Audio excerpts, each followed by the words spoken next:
and Kamala Harris have vowed to take away your Second Amendment rights through gun bans, gun confiscation, and government regulations. Now, Joe Biden is no longer hiding his real intentions, and we need you to take action now. Whether it's a 9mm pistol or whether it's a rifle is ridiculous.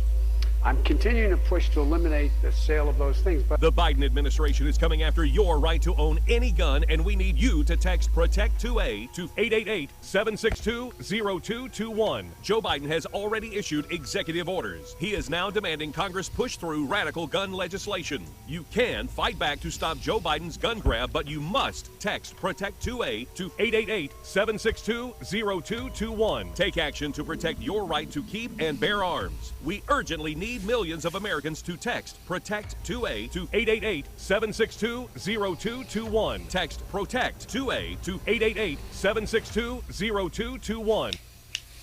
Hey everybody, welcome to another edition of the Daily Bullet. My name is Paul Lathrop. I'm the Deputy Director of New Media for the Second Amendment Foundation. Joining me today, as he does every Friday, Alex Ooley from the Ooley Law Offices in Indiana. Alex, thanks for dropping by again today, man. Yeah, no problem. Thanks for having me, Paul. So what I want to talk about mostly today is Biden went to New York City yesterday, the home of freedom worldwide, right? And did a talk on gun control. And getting social media hooked up here. It takes me just a second to get everything hooked up. But he went and did some talk about gun control and spread a couple of big whoppers. And I've got a couple of those ready to go, and I'm sure we're going to end up spending most of the show talking about and really rebuffing what he said. But let's, if you don't mind, I'm going to go ahead and I'm going to go to the first one that I cut out of his talk yesterday. I'm going to run this clip and then we'll talk about it. That sounds good. He is also a loss for the nation. You know, creatures cut short by a man with a stolen Glock was 40 rounds. The magazine was 40 rounds. It's really a weapon of war. One of the things I was proudest of years ago when I was in the Senate, I was able to get these weapons and the size of magazines outlawed. That got changed, it got overruled, but I don't see any rationale why there should be such a weapon able to be purchased. It doesn't violate anybody's Second Amendment rights to deny that of it. All right. First of all, Joe, your memory. Look, I've had a stroke. Okay, my brain got scrambled, but my memory's better than yours, Joe. What was passed in the Clinton era assault weapons ban was a law that had an automatic sunset to it, and that law was designed to go away in 10 years unless there was overwhelming support for it to be renewed. The support wasn't there. The law went away. So it wasn't overturned. It wasn't overruled. The law went away. And one of the major reasons, Alex, the law went away, to my memory, is it didn't do any good. There was no effect to the law other than regular people couldn't get regular capacity magazines anymore. Yeah, you're exactly right. And Joe Biden has engaged in some revisionist history here. As you pointed out, this wasn't overturned. It had a sunset provision and simply went out of effect because there wasn't enough support for it. And there wasn't any support for it primarily because it had no effect. It had no measurable effect to accomplish the goal it was supposed to accomplish, and it deprived people of a useful weapon for self-defense. So I think that his recollection of history is skewed. That's for sure. Yeah, absolutely. And I think we're going to spend a whole lot of time on this next one simply because if this last one was a stretch, this is a full-blown whopper. Let me go ahead and get this one in. Gun crime in cities like New York, Philadelphia, Atlanta, and many other cities, San Francisco. First, we want to crack down on the flow of firearms used to commit violence. That includes taking on and shutting down rogue gun dealers. And it's about doing background checks, as well as outright selling, making sure that people who are not allowed to have a gun don't get the gun in the first place. And again, for any of the press listening, this doesn't violate anybody's Second Amendment right. There's no violation of a Second Amendment right. We talk like there's no amendment that's absolute. When the amendment was passed, it didn't say anybody can own a gun and any kind of gun and any kind of weapon. You couldn't buy a cannon, and when this amendment was passed, and so no reason why you should be able to buy certain assault weapons. But that's another issue. And look, one of the things. All right, I really, and I've done a little bit of research today, and I really want to go off on this one. President Biden, that is exactly what the Second Amendment means. Little bit of history here. The shot heard round the world. The Battle of Lexington and Concord was in April of 1775. And the Civil War went from effectively that day, April 16th, 1775, until 1783 is when the peace treaty was signed between Britain and what would become the United States. The Bill of Rights and the Constitution went into effect in 1789. So between 1775 and 1789, that is 13 years. Now, I want to go back to the Battle of Lexington and Concord. The British are coming, or as what was really said, the Redcoats are coming. What do you think the Redcoats were coming for? They were coming for the privately owned cannons and powder that the people of Concord had. They weren't coming for muskets. They were coming for the cannons with specific orders. If you couldn't destroy the cannon, destroy the carriages the cannon were mounted to. Mr. Biden, the elite weapons of the day were owned by private citizenry. Yes, at the time the Second Amendment was written, and 13 years before, was very clear in their minds what the laws were. Unlike in your mind when you can't remember what you had for breakfast this morning, let alone what the Sunset Clause was when you were in the Senate in the 90s. It was very clear in their minds what they were doing. Any American citizen could own any weapon. Many people did, including people who were called what were called privateers, and that, by the way, is written into the Constitution as well.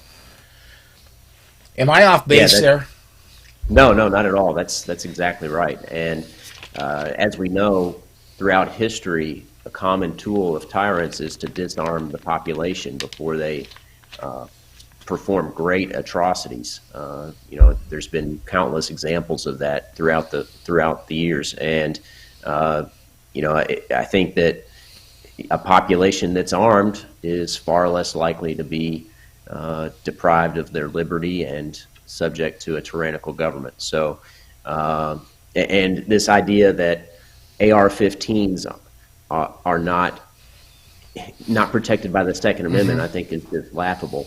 And in fact, the AR-15 is one of the most commonly used rifles or firearms, period, for self-defense, especially in the home.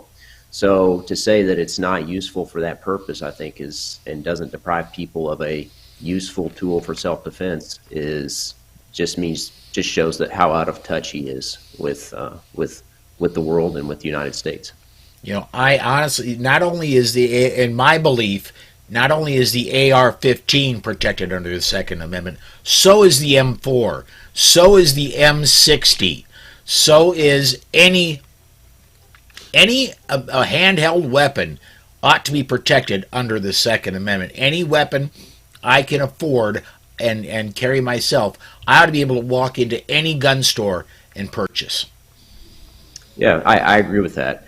And it raises an interesting point that may be addressed to some extent in the upcoming Supreme Court case in the New York State Rifle and Pistol Association versus Bruin case. That's primarily a case about may issue handgun licensing scheme in New York. But one thing that we know from Heller, or one thing that the Heller case developed back in 2008, was this common use test. So what the court said, and what Justice Scalia said, who wrote the majority opinion, was that arms that are in common use, and that would have meant common use at the time of the founding and when the Constitution was adopted and the Bill of Rights, and then also what's in common use today. Those are the sorts of arms that are protected by the Second Amendment. And the AR-15, as I said earlier, is one of the most, I think, if not the most popular rifle owned by Americans today. Mm-hmm. It absolutely is. So I think the AR-15 would absolutely fall within the purview of that common use test. Now we can argue and quibble about whether or not the common use test is a good standard to have. And I'm not sure that it is, but I think even the AR-15 absolutely passes that test. Because, I mean, here's the thing about the common use test is that, I mean, we don't apply that standard to any other right. I mean, we don't say your First Amendment right is only protected to those forms of communication that are in common use. I mean, it seems like sort of an arbitrary standard, and I'm not a huge fan of it. But it does provide some guidance, and I'm interested to see what the Supreme Court does with that going forward. Mm-hmm. Yeah, in common use. I don't know that cannons were never cheap. They were available, but they were never cheap. So I don't know how much common use they were in 1775, but thank goodness people could buy them, because I don't think your average Joe did. I think wealthy merchants, wealthy business owners in the towns did, and they were purchased for town use, and so that's how we ended up with them in possession of the regular people, is that wealthy people bought them for the use of the town. Mm-hmm. And if you look at the construction of the Second Amendment, you know, a well-regulated militia being necessary to the security of a free state, the right of the people to keep and bear arms shall not be infringed, that prefatory clause, a well-regulated militia, is simply stating a reason or a purpose for the protection of the right to keep and bear arms. Mm-hmm. The right of the people to keep and bear arms is the operative clause. That's the key element of the Second Amendment. And one of the purposes is so that we can have a well-regulated militia. And I think that purpose almost assumes that people should have the sorts of arms that someone in the military might have. And I think that our views today, or lots of folks' views today, restrict that more than the Second Amendment calls for. Yeah. I want to get a couple comments in here. Charlie Chambers has been throwing comments up, but I want to get some of those in. Make sure that, yep, that's good. So he says, let's sunset all 22,000 plus gun control laws. They do nothing but infringe citizens' rights. Yeah, I wouldn't have a problem with that. I don't know of a single gun bill on the books anywhere that couldn't go away that would do anything but make life better in the United States. I've never met a gun control bill that I liked, to be honest with you. I agree. This is a great example of the saying "death by 1,000 cuts." The gun grabbers just try to take little by little through compromise. And my position, and I think Tom Gresham says this a lot on his show, Gun Talk Radio. You know, the only compromise we should make is which gun laws are we going to repeal? With thousands of gun laws, there are plenty of opportunities to compromise and get rid of some of those. Yep. He also said he lived on the Freedom Trail, one Devonshire Place in Boston, and went to Lexington. Everyone should go walk the Freedom Trail. That's one. Yeah, I drove truck. I've been in all 48 of the lower U.S. states. I never actually got near there in a truck, and even if I did, there's nowhere near there to park a truck and get out and walk. So that is on the bucket list of things for me to go see. I'm going to wait for a while to expand into the Northeast with my bucket list of things to go see until more states accept.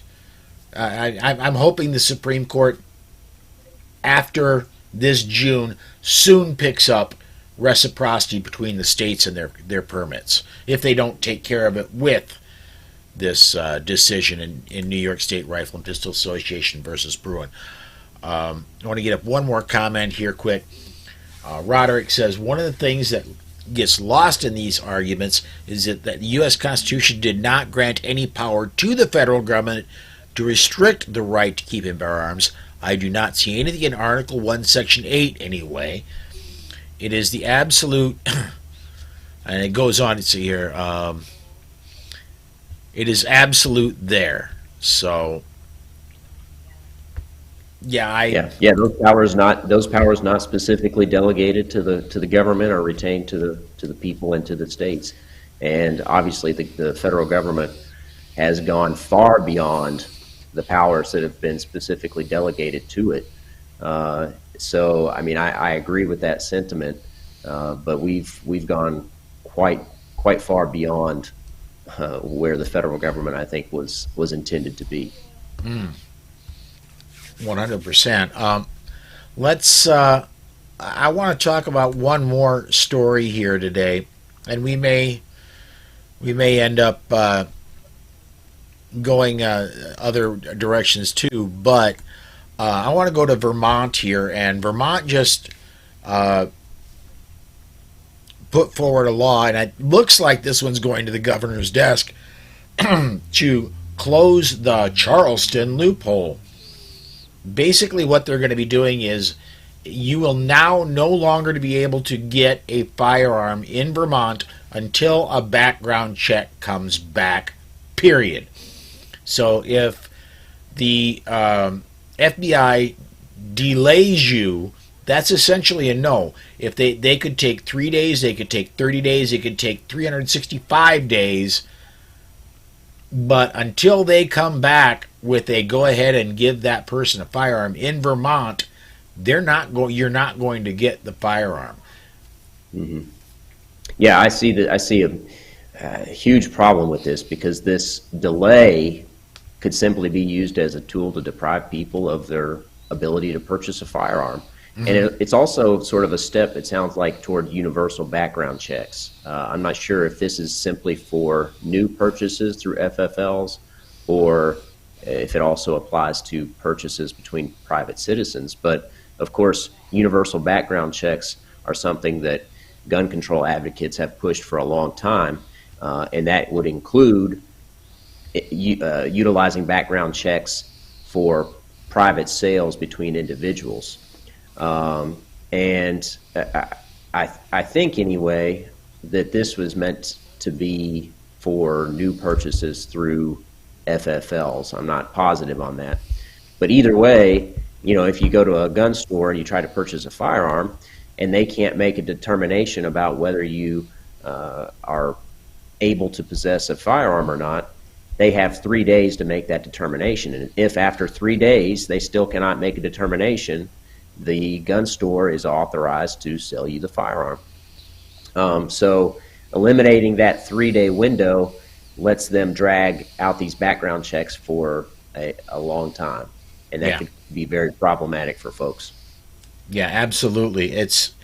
And we go back to the old saying, I believe attributed to, oh goodness, my brain isn't working right now, but I'll still say it's still working better than Biden's, but a right delayed is a right denied. That's right.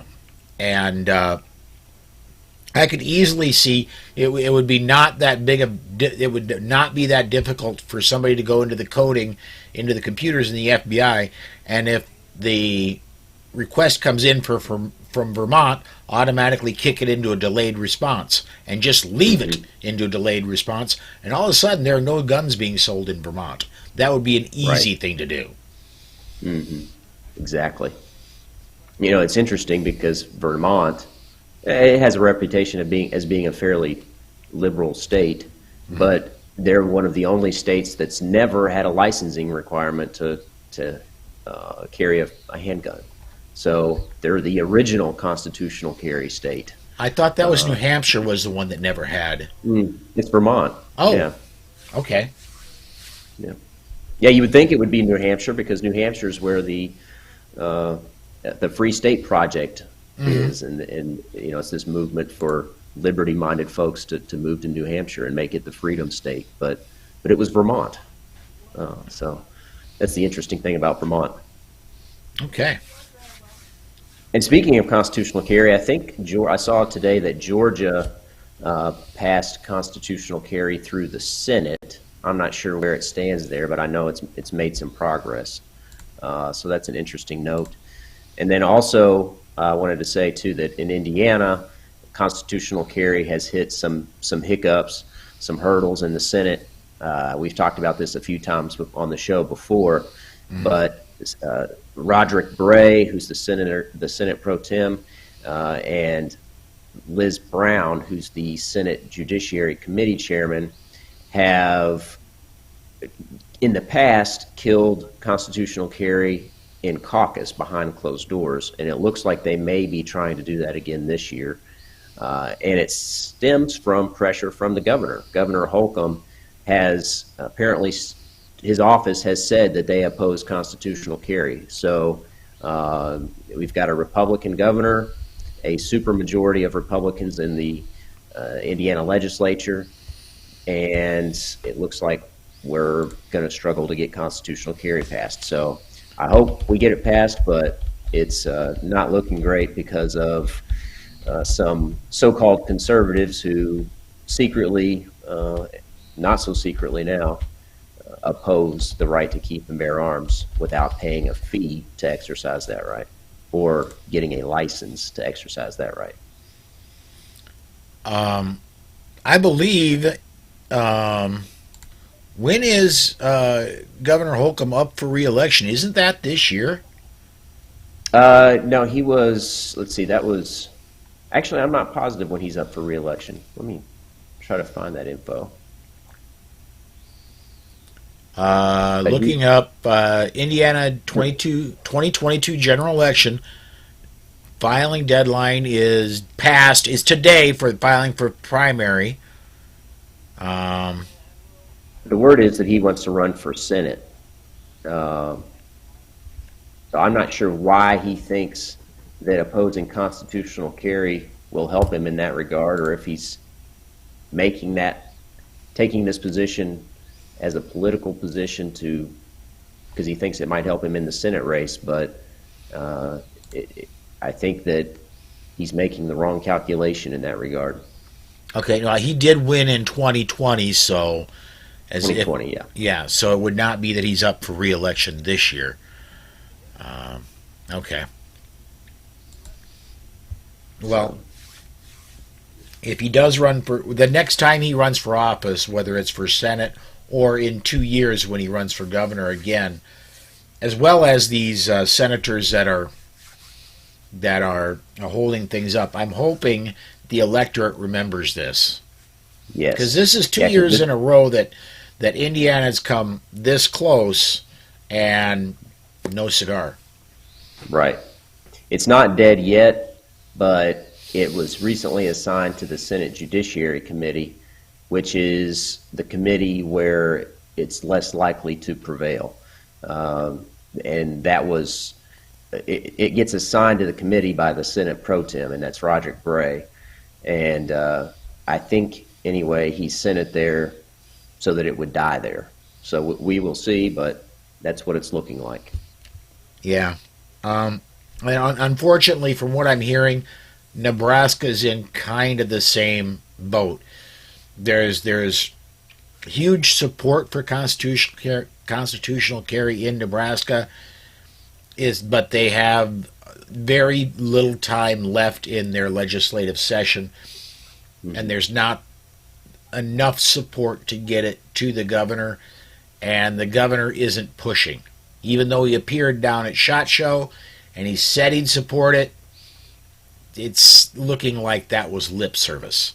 That he wanted to appear like he was going to be a good Second Amendment loving governor, and he said it, and he hopes that's good enough. Right. Yeah.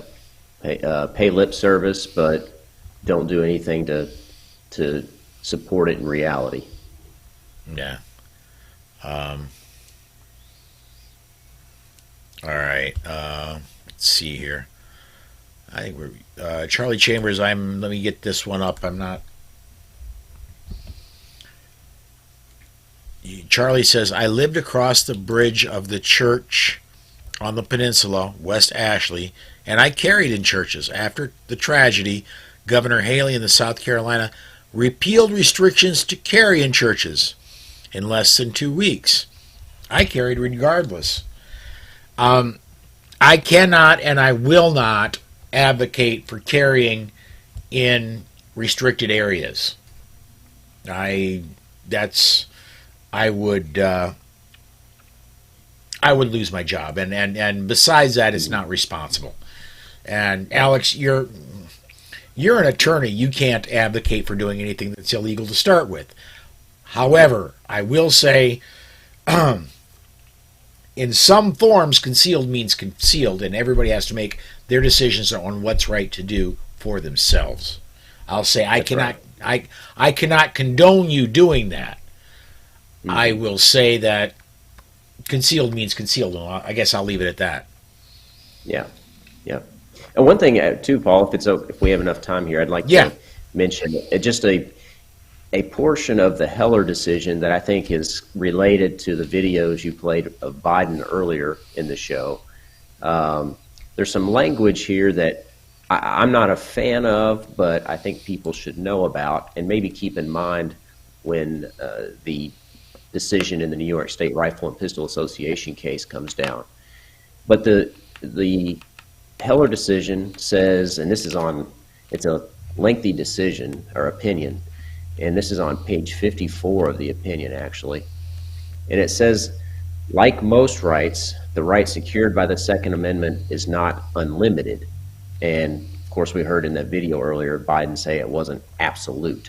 I think when Biden's talking about it, he's saying that he wants to work around and restrict the Second Amendment without going through the appropriate legislative process of amending the Constitution, because that would be too difficult and not supported by Americans in general.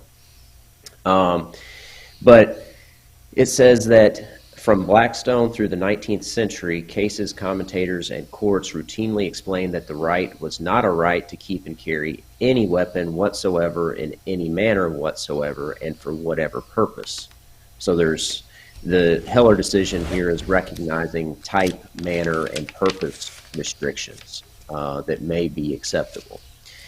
And he says, nothing in our opinion should be taken to cast doubt on long-standing prohibitions on the possession of firearms by felons and the mentally ill, or laws forbidding the carrying of firearms in sensitive places, such as schools and government buildings, or laws imposing conditions and qualifications on the commercial sale of arms. So that goes to what we were just talking about sensitive places, and that was actually a big point of discussion in the oral argument in the New York State Rifle and Pistol Association case.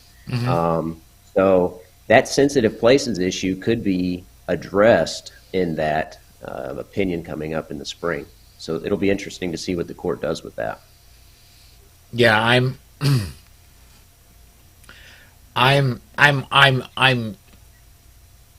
flat out. I'm not cautiously optimistic. I'm flat out optimistic about what this is going to bring.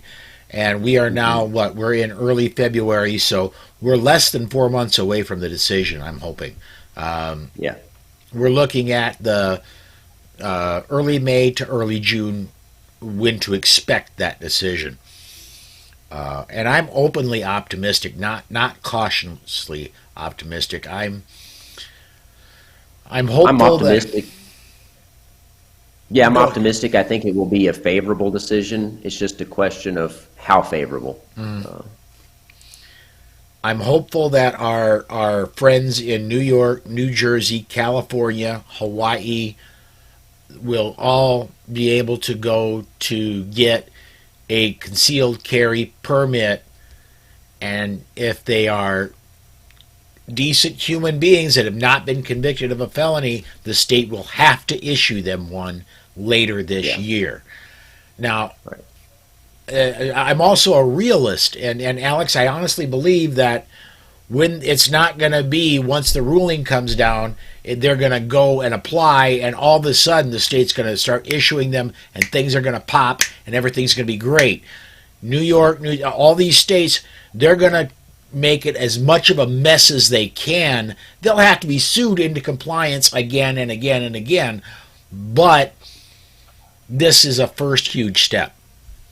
Yeah, I agree. Yeah, the New York and the California type states will not comply willingly.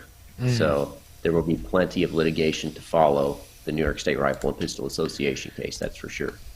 So what you're saying is that my boss Alan Gottlieb isn't going to be able to retire very soon. That's right. That'll be one consequence. That's for sure. All right, I want to get a couple comments in here quick. We're running a little late, but I want to get a couple of comments in before we go. This one's a great one. John says, watch the Biden versus Palin 2008 vice presidential debate and the 2012 Biden and Ryan vice presidential debate and compare it to him now, and you'll clearly see Joe's massive cognitive decline. You know, John, I'm when I was watching Biden today, and I make no bones about it, I have had a stroke. If you go back and watch video of me a year ago, you will see clearly that I am not, I don't communicate as easily as I did a year ago, and I'm still working on that. Joe, I honestly believe right now I communicate and I have a clearer head than Joe Biden does. I believe I could do a much better job as president all around than Joe Biden does. I'm not declaring president for 2024 yet, but yeah, you're right that the elevator no longer hits all the floors. I'm absolutely sure of that. Paul Lathrop for president has a good ring to it. It does. I don't have the people with millions and millions of dollars to contribute to my victory fund, though. And Charlie says, I know you two can't go along with carrying in restricted areas like churches. South Carolina repealed the restrictions regardless. I'm either not going in or I'm carrying. He says, hashtag EDC, hashtag Pogo. And Pogo, for those of you who don't follow Polite Society podcast, is pants on, gun on. You know, I will support that, Charlie. I myself, if there's a restriction, I cannot be armed. There are very, very limited places I will go where I cannot be armed, and it happens only maybe a few times a year that I go totally disarmed and will go into a place willingly. Right. Yeah, I try to avoid prohibited places that prohibit the carry of firearms. One last thing on our way out the door, and I will be making an exception to that here in about 2 weeks. I'm going to, 2 weeks from today, I'm getting on an airplane, and I'm going to fly down to Phoenix. And so I'm going to encourage everybody, if you can get to Phoenix 2 weeks from tomorrow, they're having a very big Second Amendment rally right on the Capitol steps there. My boss, Alan Gottlieb, is going to be there. Cheryl Todd of Gun Freedom Radio is going to be is organizing the rally. And there's going to be a lot of great Second Amendment speakers. I'm going to be helping to broadcast the rally. And if you can make it down there, please do. I'd love to meet you. Come up and say hi. I'd love to talk to you. And it's going to be a great time. And one of the safest areas, of course, Arizona is a constitutional carry state. So there's going to be hundreds and hundreds of armed people around. It's going to be one of the safest areas in the nation at that time. And it's going to be a great time besides that. So if you can make it, please do make it down there. I cannot wait to see you. Alex, I think that's going to do it for us today. We're 5 minutes overtime, man. Yeah, that sounds good. It's great to be with you, Paul, and look forward to next week. All right.